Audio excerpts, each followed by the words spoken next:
en el estudio de Eduardo, con Eduardo Ruiz Gili.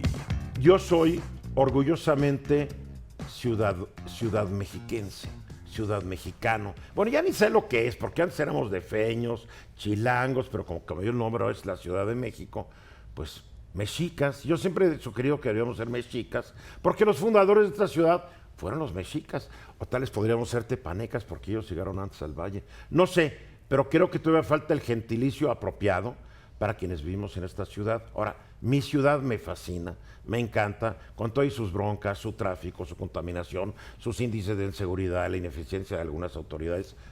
Es mi ciudad, la conozco, la he recorrido. El centro histérico, pues sí es histérico también, pero el centro histórico tiene una particular atracción para mí, porque desde la época en que iba a la secundaria, yo salía de la casa y me bajaba en una esquina que era la de Humboldt, esquina con Avenida Juárez. Y ahí tomaba yo un camión, un autobús, un camión, que me llevaba hasta la colonia Lindavista, donde yo estudiaba en la escuela de los colegios benedictinos, creo que el Tepeyac. Pero además en esa esquina un día descubrí que había un lugar que se llamaba el Club Social Humboldt, en una vieja casona del siglo, fines del XIX, principios del XX, donde había un club de billares buenísimo. Y ahí me la vivía yo jugando billar. Me encanta caminar el centro histórico. Es maravilloso estar caminando y ver, aquí murió Santana, y aquí esto, y aquello. Falta tanta nomenclatura, la verdad. Pero hay más de esta ciudad, lo que no vemos, lo que está abajo. Parte de lo que vemos de lo que está abajo, bueno, es el Templo Mayor. De repente uno entra al Palacio Nacional y ve unos vidrios ahí, y abajito ve cosas. En la catedral, en el atrio de la catedral también hay unos vidrios donde uno ve para abajo. Hay ciudades donde han excavado todo y lo han sacado a la luz. Roma, el Foro Romano, todo es un buen caso. Hay otras ciudades que en vez de excavar han hecho unas cuevas abajo donde están las ruinas arqueológicas. Creo que es en Lyon, Francia, o en Marsella, donde uno sube al elevador y uno baja, y el elevador lo baja hasta el año 500 antes de Cristo, o 300 antes. Es muy divertido, y uno entra y son ruinas romanas. La Ciudad de México ofrece mucho, y todavía hay mucho, porque es una ciudad que nos dicen se fundó en 1321, pero no, ya había gente desde antes. Y hoy vamos a hablar, ustedes y yo, con dos arqueólogos estupendos que están a cargo ahorita de una excavación en lo que fue el Templo Mayor de los mexicas. Me acompaña el arqueólogo Raúl Barrera. ¿Cómo estás, Raúl? Hola, Eduardo. Me encanta verte. Muchas gracias por la invitación. Me encanta tener otra vez en el programa al arqueólogo y editor de la revista Arqueología Mexicana. Si no la conocen, conózcanla. Si la conocen, cómprenla, porque es una gran revista para entender bien el pasado prehispánico de este país. Enrique Vela, ¿cómo estás? Muy bien, Eduardo, un gusto como siempre. Este programa surge de que me dices que el otro día que viniste al programa de Entre Semana, me dices, es que estoy escarbando en el centro histórico, y dije, que ha de ser una experiencia extraordinaria. Que venía con los pelos parados y todo mugroso. De acuerdo. Pero me acuerdo que dijiste, estoy escarbando, mencionaste a Raúl como que el encargado del proyecto. A ver, nomás una cosa, para que tengamos las fechas correctas. Sí. 1321 es la fundación Tenochtitlán. 1325. 1325, bien. Sí. Pero ya estaba habitada esta zona desde mucho antes, porque siempre decimos que la fundación de la Ciudad de México es 1325, pero ya había gente viviendo aquí desde mucho antes. La ciudad se fundó mucho antes. ¿Desde cuándo data esta ciudad? De hecho, desde el preclásico superior tenemos evidencias, ¿no? ¿Ese qué año Por es? ejemplo, Cuicuilco. Pero Alrededor... si es Naucalpan. No, Cuicuilco. Sí. Cuicuilco es la pirámide circular, Así claro. sí. Es que estaba de confusión con Tlatilco, estos nombres, Sí, ¿no? y que es Naucalpan, pero también es muy antiguo, ¿no? Sí, Sí, claro. Sí, bueno, Cuicuilco es más Ciudad o de menos, México. sí, tenemos evidencias alrededor desde 3000 años de antigüedad para acá. Tenemos ya presencia humana, ¿no? Desde luego que pequeños asentamientos que existían ribereños a la cuenca de México. Ahora, cuando mencionas Cuicuilco, esa ya era una zona urbana. Sí, sí, claro. De muchos habitantes. En el caso de Cuicuilco, bueno, realmente fue una ciudad que fue afectada por la erupción del Citle. Claro. ¿No? En su momento. ¿Y como cuánta gente habrá vivido ahí? No lo sabemos exactamente, pero ya era una población aldeana ya grande. Desafortunadamente no podemos tener con precisión qué población había ahí porque está cubierto por la lava. Ahí Pero está todavía, ¿verdad? ahí está todavía. ¿Qué más? Y lo que sí tenemos es el basamento circular, Sí, claro. que en cierta manera es una emulación del volcán, del Xitle, lo que ahí se encuentra. Posteriormente, bueno, con la erupción desaparece, ¿no? Vienen las corrientes de lava y surge Teotihuacán, que esa sí fue una ciudad bastante grande, ¿no? Enorme, Sí. que llegó a controlar una gran parte de Mesoamérica, incluso llegaron hasta Centroamérica. Hay evidencias de Teotihuacán, por ejemplo, en Copán, en Caminalcuyú. Sí, influyeron muchísimo, ¿verdad? Así es. Qué increíble, ¿no?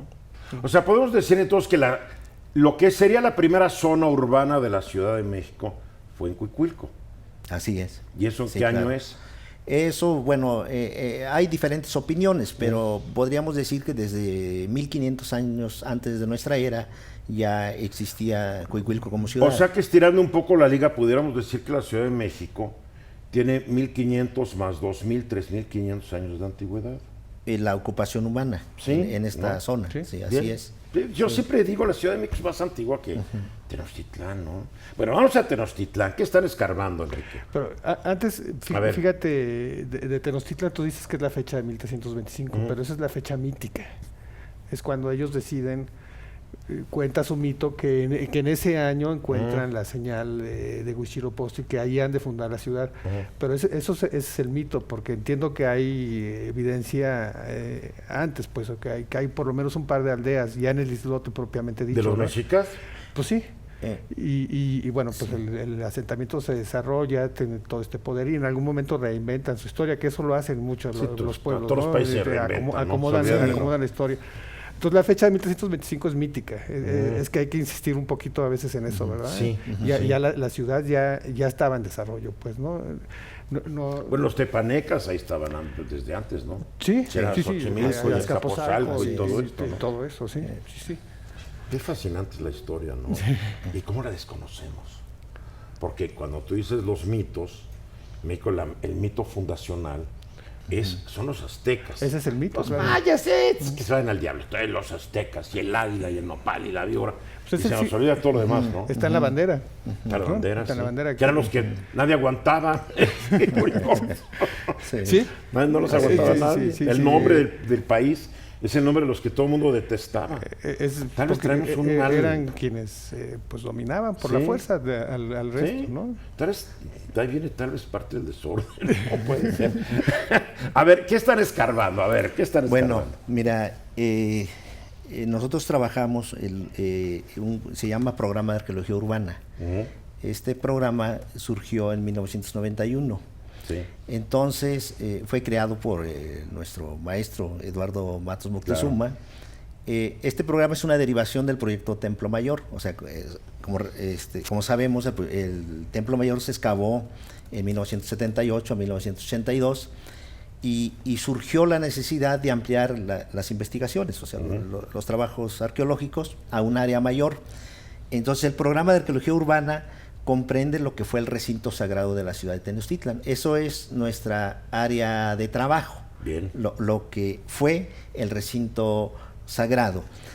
Entonces, para que tengamos una idea más o menos en lo que corresponde a la ciudad actual, el recinto sagrado de la ciudad de Tenochtitlan cubría alrededor de 500 metros por lado y Wow. el límite de este espacio cuadrangular, porque era un muro que delimitaba por los 4 lados al espacio sagrado, donde vivían los dioses, o sea, donde estaban sus templos, que eran alrededor de 78 templos. Allá adentro. Wow. Es lo que nosotros trabajamos.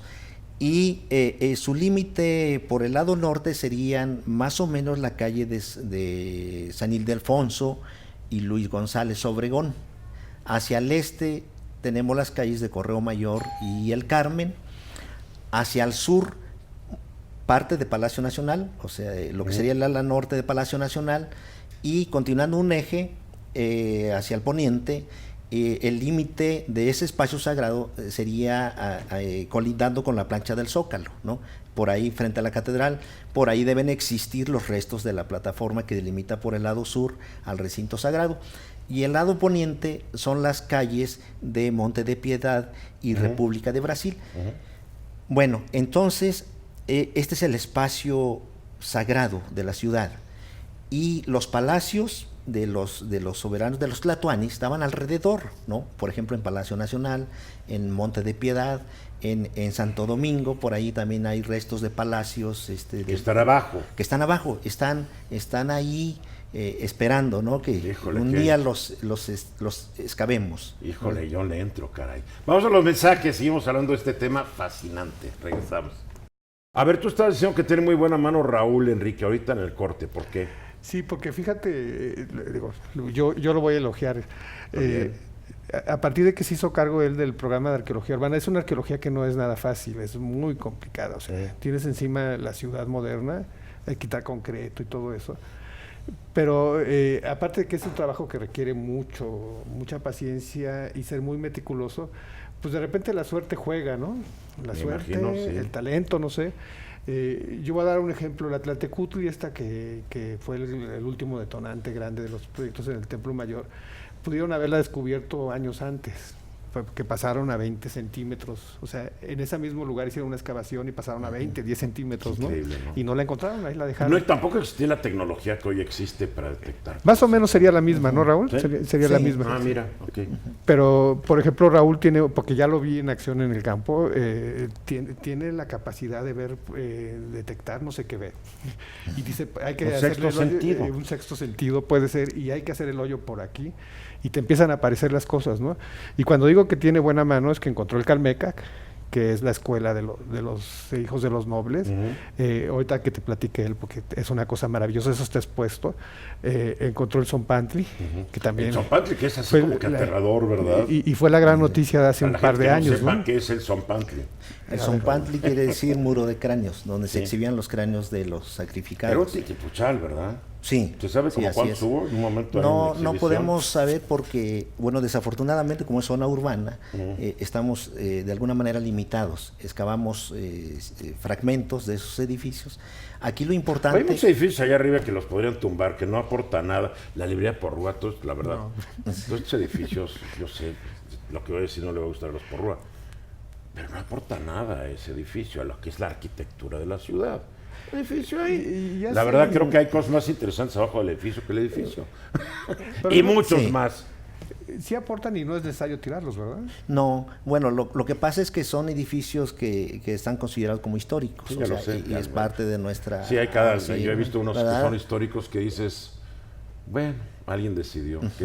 ¿Por qué vas a hacer para discutirlo? ¿Sabes cuál es el criterio allí? El tiempo. Sí, el tiempo, pero el tiempo no es Pertenece calidad. a una época Hay determinada. edificios muy antiguos que la verdad son arquitectónicamente no tienen nada, Que tú- artísticamente no tienen nada.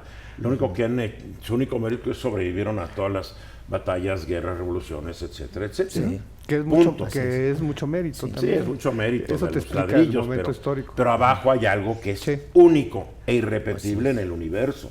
Es mi punto, ¿no? Ajá. De hecho, bajo la Ciudad de México tenemos restos de diferentes momentos, de diferentes ciudades. Está la ciudad prehispánica, que fue Tenochtitlan, Sí.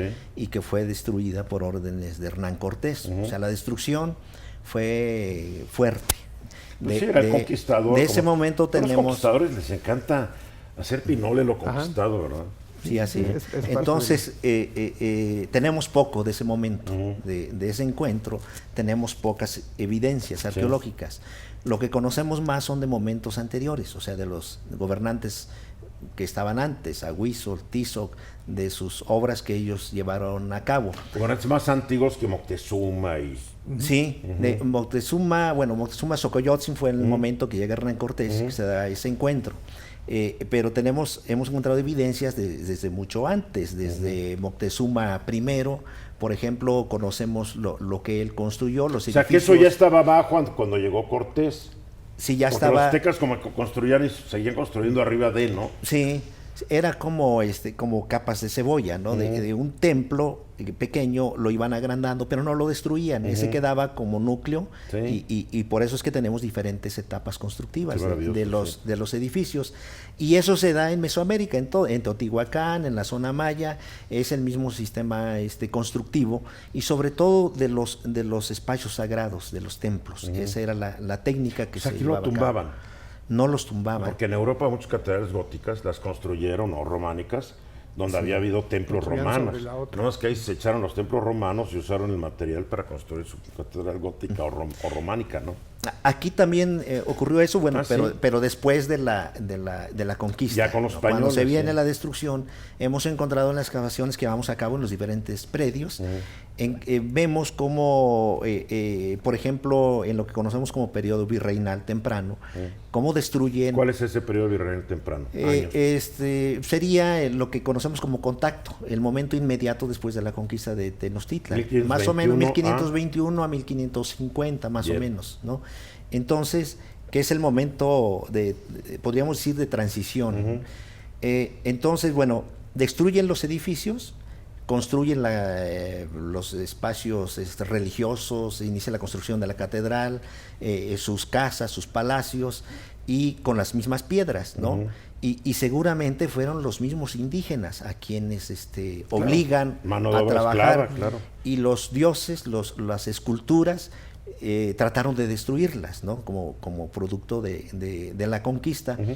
Entonces, fíjate que es bien interesante lo que vamos encontrando, porque todo esto es prácticamente como un libro lo que estamos haciendo en las excavaciones, el entender la estratigrafía, los diferentes momentos. A ver, yo te voy a ir interrumpiendo porque ¿qué es ¿qué? La estratigrafía. Estratigrafía. Es la deposición que se da en cuanto a los diferentes rellenos, ¿no? Las capas, O sea, los tratos los estratos. de tierra, ¿no? Cambia el color, cambia el Así material, es, cambia la sí. composición. Y estos estratos tienen una cronología, un momento en que fueron realizados, que pueden haber sido rellenos, pudieron haber hecho pisos.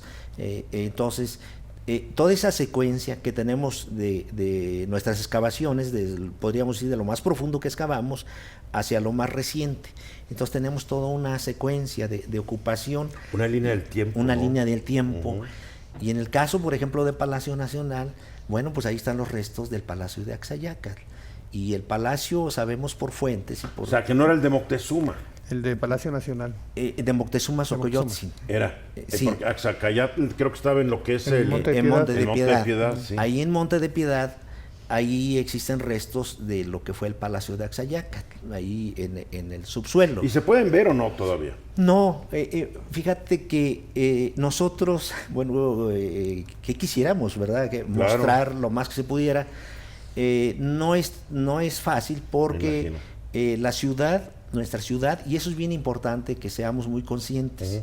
La Ciudad de México está asentada sobre el lecho lacustre, y esa es nuestra realidad. Entonces tenemos 30, 40 metros de profundidad de arcillas, que estas se van compactando, o sea que es lecho lacustre. Entonces la hace una ciudad compleja, pero muy Sí, lo es. interesante. Es todo un reto, tanto Me para ingenieros, para arqueólogos, que estamos involucrados en esto, y trabajamos conjuntamente con los ingenieros. ¿Qué es lo que ocasiona este tipo de tierra o de terreno, o lo que tú llamas lecho lacustre? Implica que es una tierra más suave y que si escarbas en un lugar se pueden provocar movimientos de tierra, se pueden provocar que se caiga algo. Sí, la ciudad tiene un hundimiento, ¿no? Sí, claro. Se va hundiendo poco a poco a raíz de la extracción del agua, ¿verdad? Es otra locura, sí. En 100 años, el centro histórico se ha hundido alrededor de 7 metros. Con razón yo de chico lo veía más arriba. ¿En serio? El número especial, la edición especial 79 de Arqueología Mexicana, que edita mi querido amigo Enrique Vela, hablan mucho de lo que están haciendo ahorita en el Templo Mayor. Hablan mucho de las ventanas. Me encanta el concepto, las ventanas arqueológicas, donde uno camina y se encuentra una ventana ahí en la calle y uno ve lo que había Es una abajo. ventana al pasado. Es una ventana al pasado, ya nuestro pasado. ¿Cuál ha sido el hallazgo más interesante que has hecho, Enrique? Bueno, Son varios lo que hemos realizado, ¿no? No, pero que dijiste, wow. Uno de los hallazgos que consideramos muy importantes es el Güey Zompantli, que quiere decir Gran Zompantli. El Gran Zompantli es un edificio donde se exhibían los cráneos de los sacrificados. O sea, constaba de una empalizada. Era un edificio rectangular. No conocemos las dimensiones reales. Creemos que tenía alrededor de 40 metros de longitud. Quizás De cada lado. a lo largo, Okay. y de ancho 14 o 16 más o menos de ancho. Era un muro. Era una plataforma. Bien. Una plataforma muy de poca altura. Y los restos de este edificio los encontramos en un predio en la calle de Guatemala, ahí en el número 24, sobre la calle de Guatemala. Allí intervenimos porque se va a rehabilitar un edificio, ¿no? Muchos de estos edificios, hay que comentarlo, muchos son edificios públicos, otros son particulares.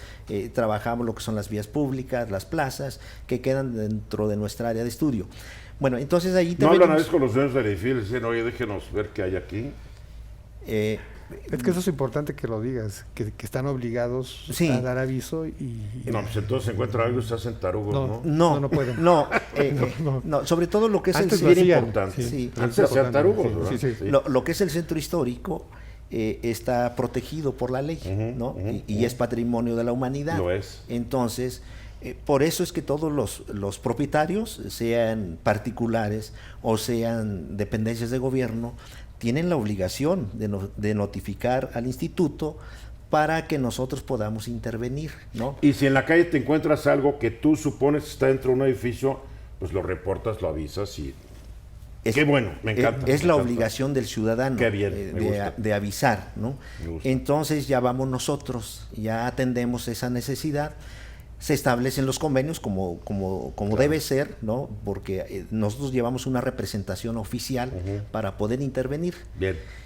Entonces, en este predio hicimos las excavaciones con todo un equipo de arqueólogos. O sea, ¿Ya sabían a lo que iban? nosotros no sabíamos físicamente, no se conocía el Zompantli. ¿Y qué? ¿O sabían que había algo abajo? Sí, pero Emocionante, nosotros, pero ya esperábamos encontrar el Zompantli. ¿Por qué? Por las fuentes históricas, al revisar los documentos, los trabajos arqueológicos anteriores, como bien decía Enrique, nosotros ya tenemos una configuración de lo que podemos encontrar, ¿no? Aunque no lo hemos visto, Sí. pero tenemos ya cierto conocimiento, idea de lo que vamos a encontrar. Aquí lo interesante es que no lo encontrábamos, el Zompantli. Ya estábamos por terminar la temporada de campo y encontramos vestigios virreinales del siglo XX hasta llegar a lo prehispánico. ¿Qué es una temporada de campo? Porque uno supondría que pueden estar excavando todo el año. No, en las temporadas de campo es que nosotros cuando intervenimos elaboramos un diseño, un proyecto de investigación para el que estamos aprobados o nos autorizan llevar a cabo. Y por un presupuesto, imagino. Con un presupuesto. No es ahora le saca las palas. No, Sí, no. bien, para que la gente Sí, entienda, sí. ¿no? Entonces la temporada de campo es cuando intervenimos en la excavación y eso puede durar, por decir algo, desde 3, 5 meses o quizás más, ¿no? Evitar época de lluvias, me imagino, ¿no? Sí. Sí. Y otra temporada más para el trabajo de gabinete, que es el análisis de todos los materiales, Ya, ¿no? ok. La cerámica, la lítica, los huesos. Bueno, O sea, iban a cavar y no lo encontraban. no lo encontrábamos. Pero cuando nos acercamos ya dentro del predio hacia la calle de Guatemala, hicimos una excavación, un pozo, y empezaron a aparecer cientos y cientos de fragmentos de cráneos. Cuando vimos eso, nosotros nos pusimos felices, porque sabíamos que ya estábamos en las inmediaciones del Zompantli, porque eran fragmentos de cráneos. Bueno, el siguiente paso era encontrar el edificio. Y empezamos a hacer excavaciones y encontramos el edificio, el límite este del Zompantli y el límite norte. Es lo único que encontramos, es la esquina noreste de este Zompantli, pero además en la superficie de los pisos de estuco encontramos las huellas de unos orificios donde iban plantados los postes, unas maderas que podrían tener alrededor de 4 o 5 metros de altura, lo que formaba la empalizada. Entonces estos postes eran barrenados a diferentes alturas y por ahí metían unas maderas con los cráneos. Se les hacía un orificio aquí en los temporales y eran exhibidos con vista hacia el templo mayor, Wow. hacia el lado del dios de la guerra. Y encontramos un muro circular, pero hecho de cráneos humanos. Son cientos de cráneos. Se trata de una torre que tiene 4 metros con 70 centímetros, es totalmente circular y tiene un círculo interno, y los cráneos, lo que fue su porción facial, los que están hacia el exterior, están como si estuvieran viendo hacia el exterior. Los otros que están en el círculo interno, como si estuvieran viendo hacia el interior de esta torre. Eso nos llamó mucho la atención. Buscamos en las fuentes, en Bernal Díaz del Castillo, en Hernán Cortés, y no lo describen. Hablan de los zompantlis, pero no describen este zompantli. Pero fue un conquistador que se llamó Andrés de Tapia, que él es el único que describe el gran zompantli, o sea, este edificio, y habla de las torres. Él dice que eran cabezas humanas, que se les veía la dentadura, el arco de los ojos, y que tenía además 2 torres de cráneos humanos. Entonces, una de esas torres que vio Andrés de Tapia y Cortés es esta, ¿no? Esta torre que nosotros encontramos. Y ¿qué se siente cuando encuentras algo así? pues O sea, tiene que haber una sensación de descubrimiento, de contacto con el pasado, no sé, tiene que haber emociones muy fuertes, ¿no? Sí, fíjate que es muy interesante lo que se vive, lo que vivimos, porque nosotros como arqueólogos somos afortunados, porque Hombre, somos claro. los primeros que nos enfrentamos, ahora sí que de frente con ese momento, ¿no? Sí. Entonces, eso pues es algo que nosotros, bueno, ya lo asimilamos, estamos acostumbrados, pero no deja de ser muy, muy interesante y muy fuerte, ¿no? El vivir esos momentos, ¿no? Por ejemplo, el del zompantli sabíamos, incluso don Manuel Gambio, déjame decir Ya que hace muchos años. ya lo había encontrado, pero, ¿Sí? pero nunca supo que era el No zompantli. se dio cuenta. Y le Porque echó no se dio tierra de cuenta. nuevo.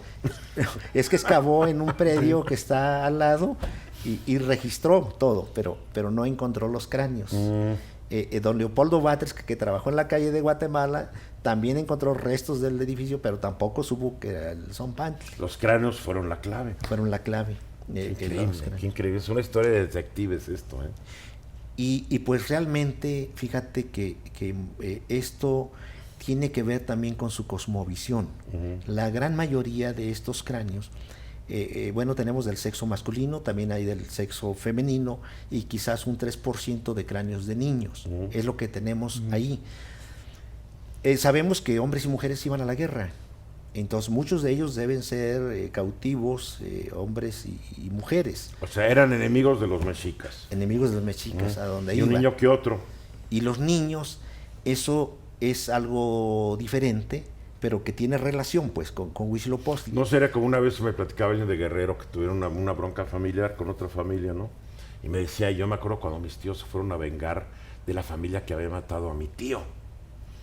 Y una tía les gritaba, maten a todos y a los niños porque después crecen y nos vienen a matar. Regresan. Digo, se heredan algunas cosas, Sí. ¿no? Sí, pero No, en el caso de Suena como estos, de Estoy García especulando. no, en el caso de estos niños, es que esto es muy sagrado, lo Sí. que es el zompantli. Sí. Estos niños deben ser representantes del dios, o sea, quizás de Huitzilopochtli.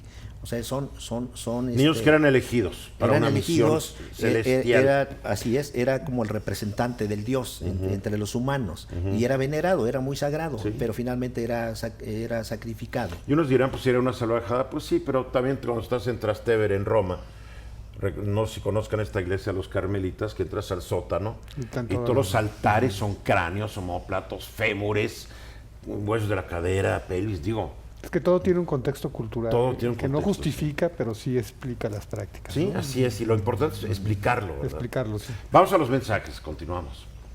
Antes de seguir con Raúl, yo tengo que hacer una pregunta, Enrique, porque llegaste al programa el otro día, como tú dices, lleno de tierra y venías feliz.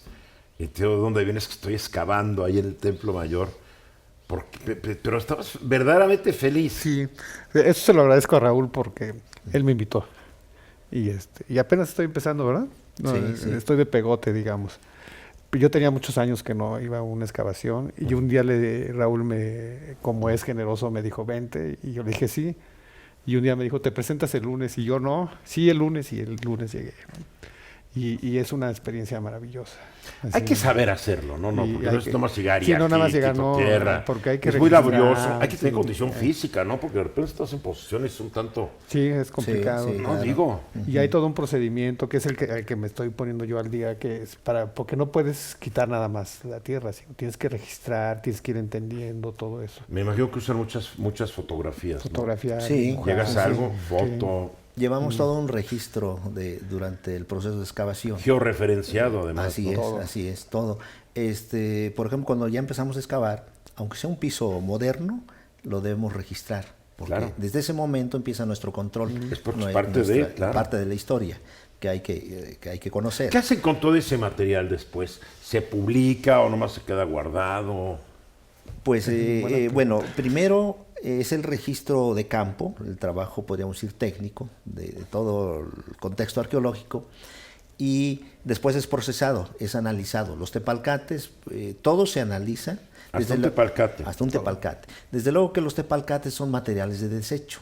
Finalmente, esto lo vamos a desechar, lo que es los fragmentos. Y es curioso Y- como uno tiene un tepalcate en su casa y tengo mi tepalcate, es el lugar, ¿no? Sí, porque tiene su historia. Sí. Y los tepalcates, hay lugares especiales que el mismo instituto tiene asignados a donde vamos a depositar esos materiales. Ah, mira. No los podemos Sí, no es que se vayan a desechar la en cualquier basura. parte. Sí, no, eso porque altera la información en otros Claro, lugares. claro. Entonces, hay lugares especiales donde vamos y se deposita ahí. Nosotros entregamos nuestro informe final porque es nuestra responsabilidad con el instituto enviar al Consejo de Arqueología el informe de los trabajos. Viene después la parte de difusión, lo que es la publicaciones, Claro. por ejemplo, la revista de Arqueología Mexicana, que también... Excelente nos hemos- publicación. Gracias. Sí, que ahí nos han dado la facilidad también de publicar. Qué bueno. Como es este número de ventanas arqueológicas. Buenísimo, Que está este buenísimo. número, aquí vienen contempladas todas las ventanas arqueológicas que hay en el centro histórico Está de la buenísimo ciudad. este número, sí. Fíjate que la primer ventana que se hizo en el centro histórico la hizo don Leopoldo Batres. Eso fue en 1901, en la casa del Marqués del Apartado. ¿Qué es dónde? En la calle de Argentina, esquina con Justo Sierra y Donceles. Ahí se encuentra el Marqués del Apartado. Y ese es el primer vestigio que se exhibió, ¿no?, en el centro de la ciudad. Después ya vinieron varios espacios que se han abierto, el Templo Mayor, lo del Centro Cultural de España, que también trabajamos, donde se encuentran restos de lo que Es increíble. consideramos fue el Calmecac, ¿no? Es increíble, ¿no? Que en el Centro Cultural de España, abajo, esté lo que tú definiste como la Escuela de los Nobles. O sea, qué ironías del destino, ¿no? La verdad. Sí, por ahí alguien hace esa, Leonardo, ¿no? En la introducción. Es como una ironía, ¿no? Sí, A ver, tú me platicabas ahorita y presumías, Enrique, que Raúl descubrió chinampas en el centro histórico. Sí. ¿Cómo está esto? Digo, Bueno. uno se imagina chinampas en Xochimilco y... ¿no? Pues, Fíjate, bueno, trabajamos en el predio donde se encontraba la refresquera Pascual hace muchos años, claro. ahí en la calle cerca del Metro San Antonio Abad, ¿no? Este proyecto fue de la Dirección de Salvamento Arqueológico. Bueno, yo soy investigador de la Dirección de Salvamento Arqueológico y ahí me encargaron que hiciéramos un proyecto de excavación. Entonces, era un predio de cerca de 400 metros de largo por 100 metros de Wow, ancho. un Enorme, predión. enorme. Hombre, Hicimos excavaciones y empezamos a encontrar canales en los estratos, ¿no? En la tierra. Identificamos canales canales de agua. Y pronto nos dimos cuenta que se trataba de chinampas. Entonces queríamos conocer la forma de las chinampas. Convertimos nuestra excavación, que era de sondeos, a excavación extensiva. O sea, lo que llamamos excavación extensiva es extendernos de manera horizontal, abrir. Y encontramos las chinampas, los límites, el ancho de las chinampas y sumamente interesante. Yo en lo particular pensé que eran tal vez una manera muy equivocada, como yo pensaba, que iban a ser chinampas muy largas, ¿no? Y sencillas, pero no, fueron chinampas pequeñas de 26 metros de largo más o menos y 3 o 4 metros de ancho, y estaban diseñadas a manera como de cuadretes, como conjuntos, ¿no?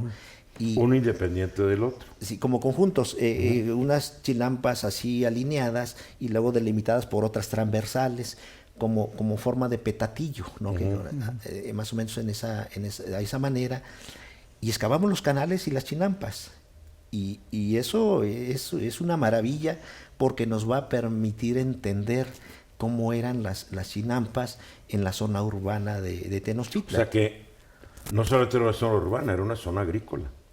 Sí, A la vez. Sí. así es. ¿Y todavía se está conservando esto? Se protegió una gran parte, sí. Desde luego que como las chinampas es material perecedero, Sí, claro, eso se tierra. se desmorona, ¿no? Pero creo que era importante poder registrar esto, pero también proteger, ¿no? Aunque es material perecedero. Se puede proteger Sí, un sí, cachito, sí. ¿no? Una muestra representativa, correcto, ¿no? sí. Porque nuestra ciudad... no solo se puede proteger, se puede hasta sacar y llevarse a otro lado, ¿no? Ya es demasiado muy frágil. complicado. Sí, Bien. se conserva mejor estando bien. cubierto, ¿no? Bien. De esa manera se protege. Y bueno, entonces, pero esto es lo que se conocía como el barrio de Ateponasco, que estaba dentro de la ciudad de Tenochtitlan, las chinampas. Era un barrio. Ateponasco. Ateponasco. ¿Qué significa Ateponasco? Ateponasco era... Es que todo tenía un significado, ¿no? Sí. Sí, Pero el Ateponasco tiene que ver, creo que algo así como con la música. Bien. Ajá. Un barrio de músicos, tal vez. No sé, bueno. Sí, ¿sabes? bueno, era el límite más o menos de la ciudad. Eso nos permitió conocer que estamos dentro de la ciudad, ¿no? Porque no conocemos exactamente los límites de lo que era Tenochtitlan. Increíble. Sí. Porque pues tenemos casas, tenemos edificios, entonces vamos conociendo poco a poco con las excavaciones, pero en este momento tenemos certeza que estamos dentro de la ciudad de Tenochtitlan. El límite, como bien lo decía don Alfonso Caso, era a la altura de la avenida de Chabacano, ¿no? Hasta Chabacano era el límite sur de Tenochtitlan, y efectivamente tenía razón, porque ahí se encuentran todavía restos de lo que fue la ciudad. La ciudad pues fue muy grande, ¿no? La población no la sabemos exactamente, pero quizás eran 200,000, 250,000 habitantes, lo que tenía Tenochtitlan, y era una ciudad muy bien organizada, ¿no? Para su momento, una ciudad lacustre con sus calzadas bien trazada, ¿no? Su calzada que va a Iztapalapa, que hoy es la calle de Pino Suárez, que es lo que originalmente era la calzada de Iztapalapa, ¿verdad? Y las otras, bueno, era la de Tlacopan, que va hacia el poniente, la de Tenayuca, la de Tepeyac, que va hacia el norte, que hoy es la calle de Argentina, Sí. y la otra calzada es la que iba hacia el oriente, que es la zona de Embarcadero, atrás de Templo Mayor, como yendo hacia Circunvalación, Sí. era la zona de Embarcaderos. Entonces, con base a estos ejes se trazó la ciudad de Tenochtitlan, con sus barrios, que eran alrededor de 50 barrios, y que estaba pues perfectamente bien organizada, ¿no? Y las chinampas tenían ese propósito era una doble función. Era para el autosustento familiar, ¿no? Ahí el cultivo, sembraba el maíz, hortalizas, pero además construían sus casas sobre las chinampas. Ya nos vamos, soy Eduardo Ruiz Gili, Enrique, Raúl, mil gracias. En un estudio de regreso, 3:30 de la tarde, hora del centro, aquí en Fórmula. Y de nuevo, aquí en mi estudio, el sábado entrante. Síganla pasando bien.